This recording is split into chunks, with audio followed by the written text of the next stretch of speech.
Alors c'est ma loge, enfin c'est la loge de l'administrateur, anciennement c'était la loge dans laquelle j'étais comédien.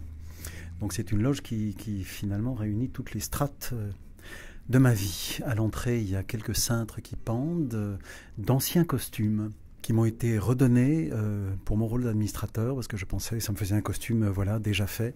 Il y a un costume que je portais dans Philinte, qui est un personnage très d'administrateur, Philinte.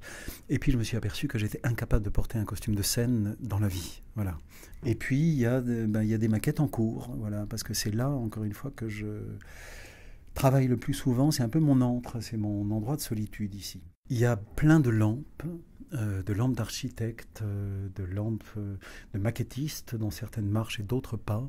Il y a une grande lampe sur pied que j'aime énormément et que j'ai récupérée. En fait, mon père était médecin, cardiologue, et il avait gardé, ce que j'ignorais totalement, des trucs qui datent à mon avis des années 60 ou un truc comme ça, des grandes lampes un peu de médecine. J'imagine qu'on mettait ça sur les tables d'opération.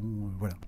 Donc il y a beaucoup de choses pour faire des maquettes ici. Il y a un bouquet de lavande, voilà, qui ne sent plus rien du tout, mais qui vient de mon jardin en Bretagne. Voilà.